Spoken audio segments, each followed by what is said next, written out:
In the twilight of the 19th century, a philosopher emerged whose ideas would shake the very foundations of Western thought. Friedrich Nietzsche, a name that would become synonymous with intellectual rebellion, introduced a philosophy so disruptive that it sent shockwaves through the academic world. Even in an era before the concept of cancel culture existed, Nietzsche found himself branded as a dangerous mind. Picture this: a world where absolute truths were taken for granted, where morality was seen as a divine gift bestowed upon humanity. Into this landscape of certainty, Nietzsche dared to suggest that our most cherished beliefs might be nothing more than social constructs. In his groundbreaking work, Beyond Good and Evil, he challenged the very notion of universal morality, arguing that what we consider good often serves the interests of those in power, while marginalizing individuality. Nietzsche's critiques were ambitious, unsettling, and far-reaching. He didn't just question ethics.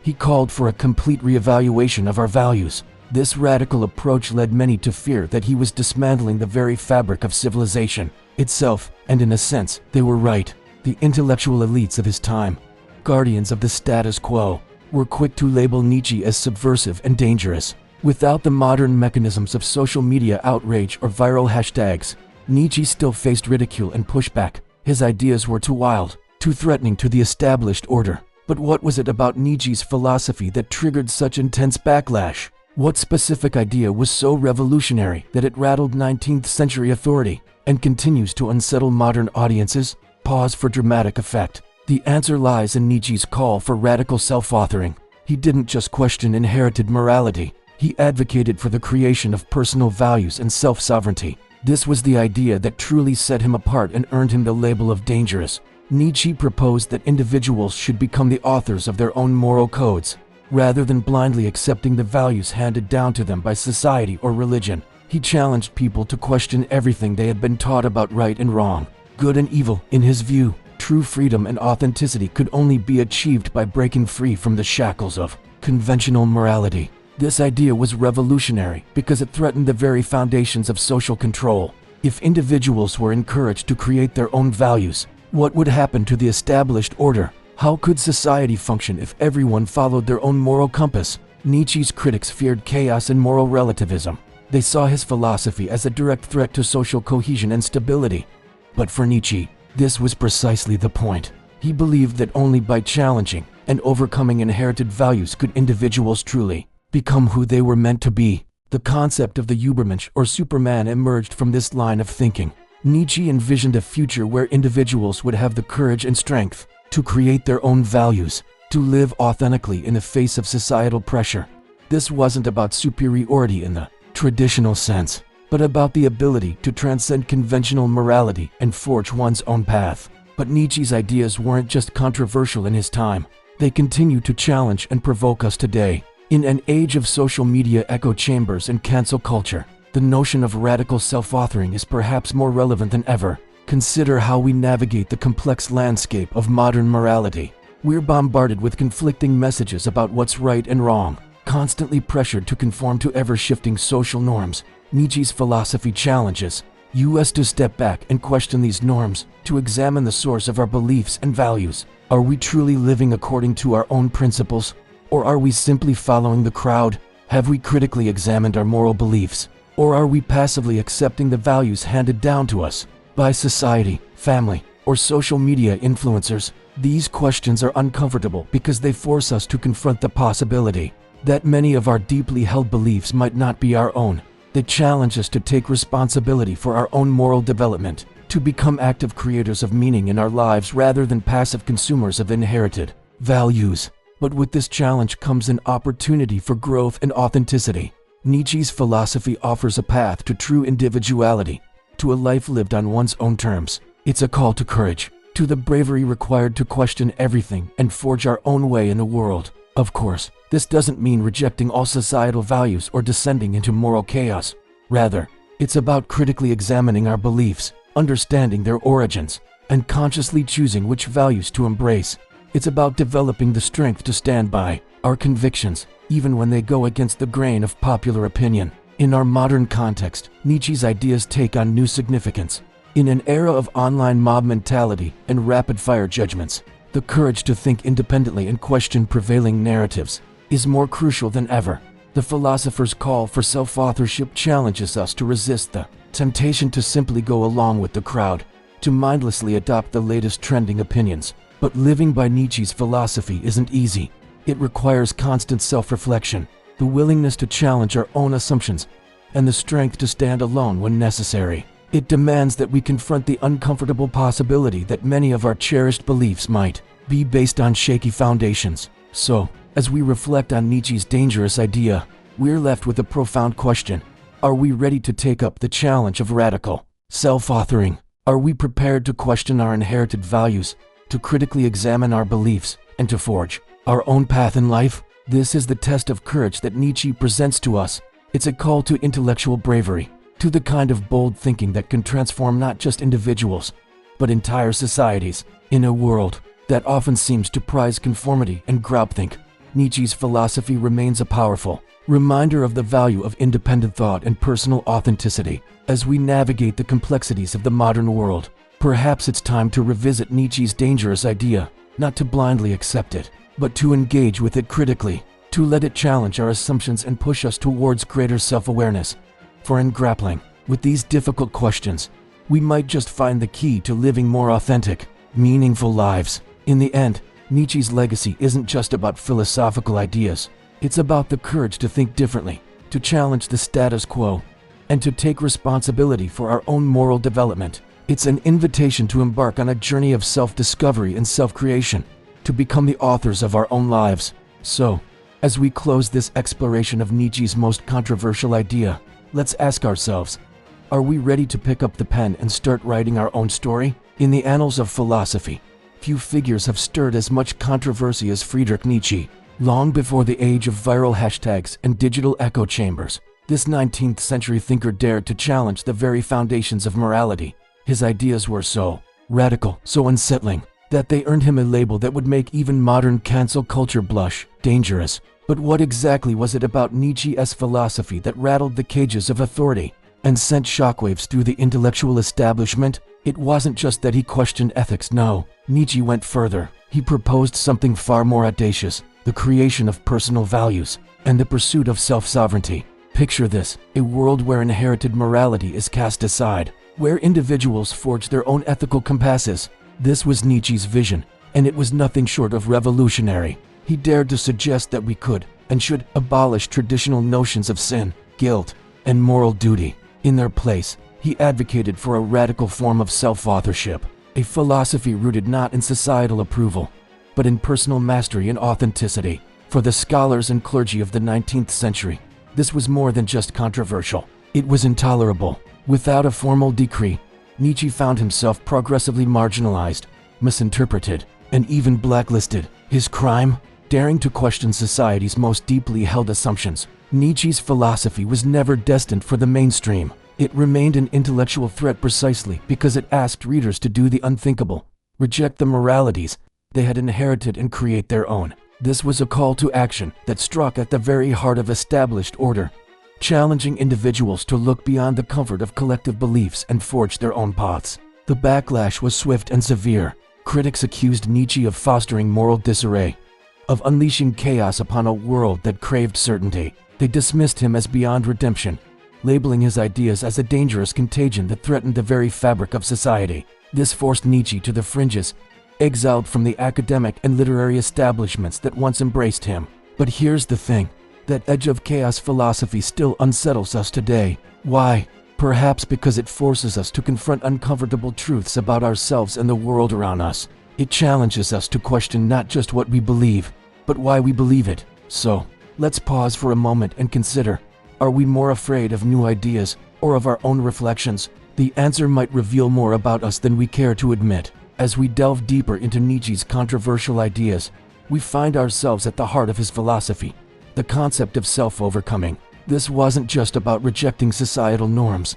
It was a call to continuous self-improvement, to pushing beyond our limitations and becoming the architects of our own destinies. Nietzsche envisioned a world where individuals didn't just accept the values handed down to them, but actively created their own. He challenged us to look inward, to confront our deepest fears and desires, and to forge a path that was uniquely our own. This wasn't just philosophy. It was a radical reimagining of what it meant to be human. But with this freedom came responsibility.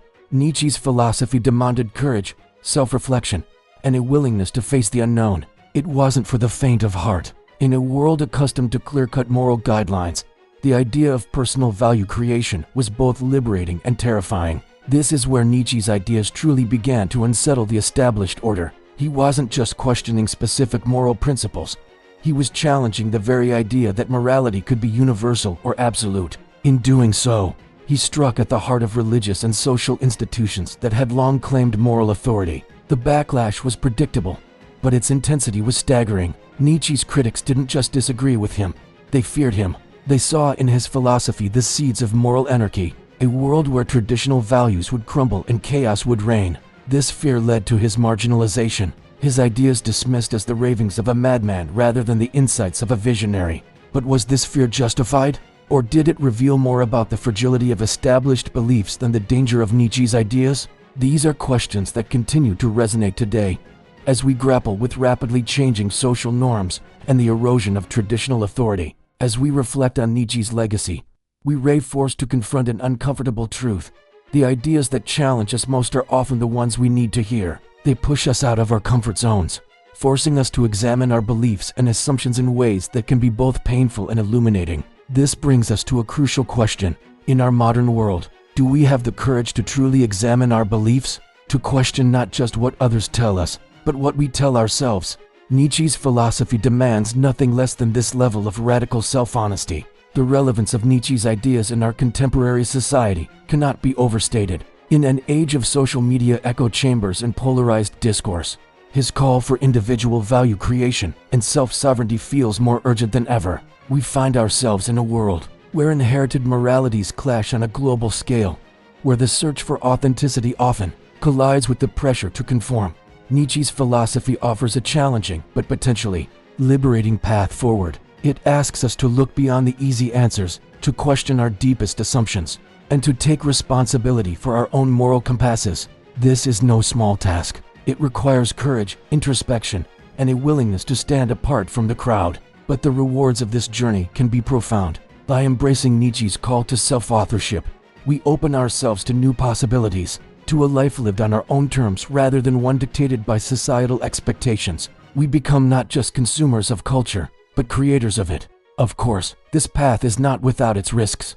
The same ideas that Nietzsche proposed, the rejection of absolute morality, the emphasis on individual value creation, can be misinterpreted or misused. In the wrong hands, they can lead to moral relativism or even nihilism. This is perhaps why Nietzsche's ideas continue to be viewed with suspicion by some, even in our supposedly more open-minded era. Yet, it's precisely this potential for misunderstanding that makes engaging with Nietzsche's philosophy so crucial. By grappling with these challenging ideas, by subjecting them to rigorous examination and debate, we sharpen our own moral reasoning and deepen our understanding of what it means to live an authentic life. As we conclude our exploration of Nietzsche's controversial ideas, we're left with a final, provocative question.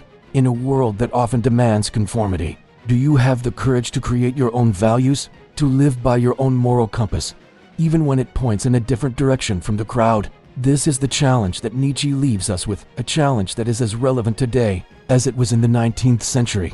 It's a call to intellectual bravery, to self-reflection, and to the kind of radical honesty that can transform not just individuals, but entire societies. So, as you reflect on these ideas, consider this. What inherited beliefs are you ready to question? What personal values are you prepared to create? The answers to these questions may not come easily, but in pursuing them, we honor the spirit of philosophical inquiry that Nietzsche championed, and perhaps, in our own small way, we too become dangerous to the status quo.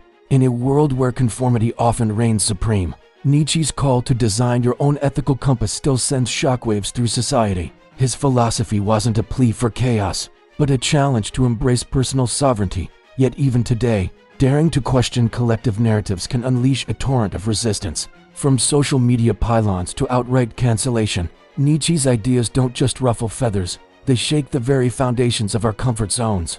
They demand we confront the uncomfortable, the uncertain, and the transformative. The backlash he faced in his time eerily mirrors our modern reactions: hesitation, fear, and attempts to silence dissenting voices. If Nietzsche were here today, He'd likely argue that the persistence of this fear proves his philosophy's enduring power. The core of Nietzsche's challenge lies in its call for radical self-responsibility. In an age where it's all too easy to outsource our thinking to ideological tribes or social media echo chambers, the idea of truly owning our beliefs feels downright vulnerable. It means stepping away from the safety of the herd, risking isolation, and facing the terrifying possibility that we might be wrong. This philosophy poses a direct threat to the comfort of groupthink. It challenges our tendency to cling to rigid ideologies and the false security of tribalism. In a world increasingly divided into us versus them mentalities, Nietzsche's call to question everything, including our own cherished beliefs, feels more disruptive than ever. The irony is that our modern outrage culture often embodies the very impulses Nietzsche critiqued: the rush to condemn, to shut down debate, to label ideas as dangerous without truly engaging with them. These are the hallmarks of a society still grappling with the discomfort of true intellectual freedom. Far from becoming outdated, Nietzsche's ideas have only grown more urgent as technology amplifies our ability to curate reality and avoid challenging viewpoints. His call to embrace discomfort and seek personal truth becomes even more vital. We face a crossroads. Do we retreat further into our ideological bubbles, or do we dare to think for ourselves, even when it's painful? Nietzsche's challenge boils down to a stark choice: stay comfortable in our inherited beliefs, or embark on the difficult journey of true evolution. It's a path that demands courage, self-reflection, and a willingness to be wrong. But it's also the only way to achieve genuine growth, both as individuals and as a society. If the prospect of such drastic change still fills us with fear, we must ask ourselves, what exactly are we so afraid of losing? Our sense of certainty? Our place within a group? Or perhaps, most terrifyingly, the comforting illusion that we already have all the answers? The question Nietzsche poses to us is as relevant now as it was in his time. Would you risk discomfort to truly think for yourself? Or would you rather cling to the collective comfort of unexamined beliefs? This isn't just a philosophical exercise. It's a challenge that echoes through every aspect of our lives. In our careers, are we willing to question the status quo and risk failure in pursuit of innovation? In our relationships, can we have the difficult conversations that lead to genuine understanding? In our politics, are we brave enough to consider perspectives that challenge our worldview? The resistance to Nietzsche's ideas isn't just about philosophy. It's about the very human fear of change. We're hardwired to seek safety in numbers, to conform to social norms. Breaking free from that instinct requires a level of courage that many find daunting. Yet history shows us that the greatest leaps forward in human progress have always come from those willing to challenge the prevailing wisdom. From Galileo to Martin Luther King Jr., the individuals who've shaped our world are those who dared to think differently, even in the face of intense opposition. Nietzsche's philosophy doesn't promise an easy path. It's a call to constant self-examination, to relentless questioning of our assumptions. It demands that we take full responsibility for our beliefs and actions, rather than simply following the crowd or adhering to tradition. This can be an exhausting prospect. It's far easier to outsource our thinking, to let others tell us what's right and wrong. But Nietzsche argues that this ease comes at a terrible cost: the loss of our true selves, our potential for greatness, and our ability to create genuine meaning in our lives. The backlash against such ideas often comes from a place of fear of uncertainty, fear of being wrong, fear of losing our place in the social hierarchy. But Nietzsche would argue that these fears are precisely what hold us back from true growth and self-realization. In our modern context, embracing Nietzsche's philosophy might mean stepping away from social media echo chambers. It might mean engaging in respectful dialogue with those who hold opposing views. It could involve the painful process of re-examining long-held beliefs and admitting when we've been mistaken. These actions can feel profoundly uncomfortable. They might even lead to social ostracism or professional setbacks in the short term. But the alternative, a life of unexamined conformity, is, in Nietzsche's view, no life at all. The urgency of Nietzsche's challenge has only grown in our hyper-connected, yet increasingly polarized world. As artificial intelligence and algorithms threaten to further narrow our perspectives, the ability to think critically and independently becomes not just a philosophical ideal, but a vital skill for navigating the complexities of modern life. Nietzsche's ideas remind us that true freedom isn't about doing whatever we want. It's about the difficult work of self-creation, of forging our own path in a world that constantly pressures us to conform. It's about having the courage to stand alone when necessary, to voice unpopular truths, and to continually evolve our thinking. The discomfort Nietzsche's philosophy still provokes is, paradoxically, a sign of its enduring relevance. If these ideas no longer challenged us, it would mean we'd either fully embraced them, which seems far from the case, or that we'd become so complacent that we no longer felt the sting of intellectual provocation as we face unprecedented global challenges. From climate change to the ethical implications of emerging technologies, Nietzsche's call for independent thinking and personal responsibility becomes more crucial than ever. We can't afford to sleepwalk through these issues, relying on outdated ideologies or simplistic solutions. The question Nietzsche poses is not just philosophical, it's deeply personal and profoundly practical. In a world of increasing complexity and rapid change, are we willing to do the hard work of thinking for ourselves? Can we summon the courage to challenge our own beliefs, to seek truth even when it's uncomfortable, and to take full responsibility for our choices? The answer to that question will shape not just our individual lives, but the future of our societies. Nietzsche's challenge remains as provocative and essential as ever. The only question is, are we brave enough to accept it? If drastic change still scares us, what are we afraid of losing? Perhaps it's time we faced that fear head-on and discovered what lies beyond the comfort of conformity. The journey won't be easy, but it just might lead to the kind of authentic, self-directed life that Nietzsche believed was the highest human achievement. Would you risk discomfort to think for yourself or cling to collective comfort?